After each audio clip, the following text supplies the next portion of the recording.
This is operator 5-9.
Around 6 a.m. in Milwaukee, Wisconsin, emergency responders received a 911 call from a security guard at the Garden Fresh Food store located at South 12th Street and West National Avenue.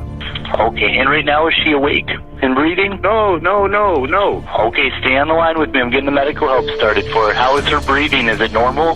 We don't know yet. She's not awake right now? No, she's not awake. She's not moving. When officers arrived at the spot, they made a startling discovery. Upon arrival, I observed that the Milwaukee Fire Department was performing CPR on the victim. And I observed her laying there with an injury coming from her head. We determined it was a gunshot wound. Paramedics informed the officers that the victim was initially found on the street outside the food store, but had been moved inside a room to receive emergency medical treatment.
Eventually, he comes to a point where there is no more surveillance footage. There's no video in the area that captured him any further. So we had a limited idea of his flight path.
detectives now found themselves caught in a dilemma where the evidence strongly suggested that he had a clear motive to kill her, but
We looked him up in our files and found his physicals and his height and weight, and it's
that he gave us. And he says that you're the person that will be able to verify the story that he gave us, right? You're it. There's no one else, right? If you heard Carl talk about something, we just need to know. If he directly would have said it to me, I would have told you. Well, But I can't. even if it wasn't directly said to you, you overheard, talking to, David about something, about a situation. That's what we're after. See, but I didn't know nothing about no homicide. When detectives inquired about Carl's whereabouts, she revealed that she hadn't seen him in a while and had only spoken to him over the phone the last time they communicated. This prompted the detectives to ask for her phone to gather more details, but she claimed that she'd left it at home. From her statement, it became evident that she had intentionally left her phone behind to avoid it being searched. However, she had no idea that this decision would ultimately get her into even greater trouble. The detectives then caught on to her plan and took her back to her home to search for the phone. And that's when something unexpected occurred. I stood by the front door facing the street. She knocked on the door and was let in by my partner. Meanwhile, a neighbor observed somebody fleeing out of the window towards the back of the house. When I turned the corner, I saw somebody had just jumped the fence in the backyard. After the incident, detectives became convinced that Samantha was lying and that the mysterious man who fled her house was none other than Carl himself. It was also possible that she was involved in the crime alongside Carl. Therefore, she was taken back to the police station for further interrogation. The bottom line is, where we want right now, at the end of the day, it's the truth. I already told him everything I know. The only reason why I'm in here is because he thinks I watched him go out the window, and I didn't. I shouldn't even be in here. When confronted, she admitted to providing shelter to Carl for a while, but insisted that she had no knowledge of his involvement in the homicide. We were struggling for the rent. It was at least a few days. He was acting funny. What did we talk about? He was saying that he fucked up. He messed up. So if anything happened to him, he just wanted to let us know that he messed up. He really didn't say what, you know what I'm saying? I knew something was bothering him. I've heard people say that there was a donut robbery, okay? I didn't know that it was specifically him. But everything's adding up, you know what I'm saying? I'm not going to sit there and say, yes, he did it, because technically I was not told by him that he did it. So I'm not going to sit there and just blame him, you know what I'm saying? Meanwhile, authorities continued to track Carl, and on December 27, 2017, they successfully located him in Chicago, Illinois, using his phone's location. By then, detectives had no physical evidence linking Carl to the murder, as neither the gun used in the crime nor Karen's bag had been recovered. The only way to prove his guilt now was to get him to confess. When the investigators confronted him at his location, he immediately denied any involvement, claiming he hadn't robbed any old white lady to avoid further questioning. However, in doing so, he unknowingly exposed the secret he'd been trying so hard to conceal. I didn't rob any old white lady. That was a clue because he shouldn't know those details. We didn't mention them to him. Makes your little detective hair stand up. You can't assume that it's just a lucky guess. Under pressure, he then admitted that he'd been at Samantha's house when the detectives had visited earlier, and that he was the mysterious man who had fled. Never had anything to do with her or honey dip. I wouldn't put myself in that predicament. Good day when those two detectives came over to what's her name's house? Bail out the window? Yeah. She was myself to do it. I was asleep. I didn't. Once I heard her knock and I opened the door and hear the officer asking her like, can you come in? She told me to come on. She's dogs or whatever.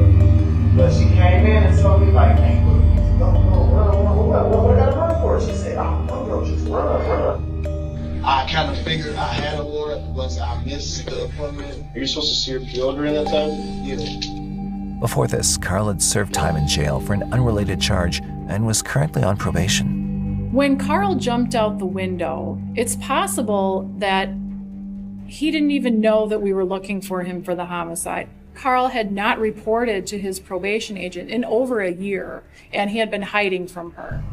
After this initial interaction, and considering his criminal background, detectives identified him as the prime suspect and brought him to the station for further questioning, where they were prepared to confront Carl with the information his former roommate, David, had provided. I could say, oh, he has a lot of information for a case that, you know, he shouldn't know about unless either A, he was there, or B, someone close to him was there or lived, and who knows. So I already looked. This guy was in jail the day of the homicide. It wasn't him, okay? So that's out the window. You can't beat that alibi, right? So if he's telling me stuff that happened, how would he know that? I wasn't the one that did it. How do y'all know that he's not the one? Because he was in jail. Are y'all sure he wasn't in jail? I'm positive. He kept lying and refused to reveal the truth, but the interrogation was far from over. Yeah, why? Well, like I said, I don't know what else to tell you. Y'all, it's like the more I say, y'all don't believe it. We're not getting anywhere because you're lying. You lied at the beginning and you're just lying now. This is the absolute time to show any remorse to what you did. Remorse. Robbing a woman, going to work, a truly innocent victim, and she's dead, and you're showing no remorse. The dead mom, right after Christmas, and now we're at the 1 year anniversary of Christmas. She's not there. And the best you can do is lie to us about it. I can't do it. I don't have no lawyer or nothing. Despite their efforts to make him regret his actions and reveal the truth, he denied all accusations and asked for a lawyer. Unfortunately, detectives had to end the interrogation at that moment. To their surprise, after a while, he requested to speak with the detectives again, and this time, he appeared ready to reveal his long-hidden secret. So, you're obviously downstairs, you want to talk, or what's up? Yeah? So what is it that you want to talk about? We're at Meadows. Okay. From the video, you're across the street. Okay. And she starts making her way across the street. You're trying to like jack her for a car or something? Okay. Her phone? Her purse? Her bag? Carl broke down in tears and confessed that his only intention was to steal the bag. When the detectives pressed him on why he did it, his revelation left them stunned. Girl, comes with. Yep. And she said that they needed money for rent and there wasn't no food. And she basically was putting pressure on me like it was my responsibility. I never did this before. This is your first time doing a robbery? Yeah, that's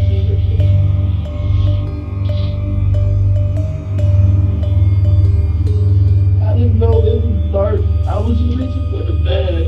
Okay. And I heard the gun go off. Now, how many times did the gun go off? One. Okay. Was she trying to pull the bag back from you? No. Okay. Just happened so quickly? His confession made it clear that robbery was the primary motive behind the killing. He stated that he hadn't specifically targeted Karen or known her personally due to his financial struggles at the time. He was determined to rob that day and was desperately looking for an ideal victim. The moment he saw Karen, he targeted her, thinking that as an elderly woman, she'd be an easy victim to rob, which eventually culminated into something so tragic. After the confession, Carl Knight was arrested, and on July 27, 2018, he pleaded guilty to murder and was sentenced to 31 years in prison. Samantha also pleaded guilty to one count of harboring a felon as a party to a crime and was sentenced to 1 year of probation. I was proud of the unit. I was proud of the detectives that were able to get those interviews and give the family closure.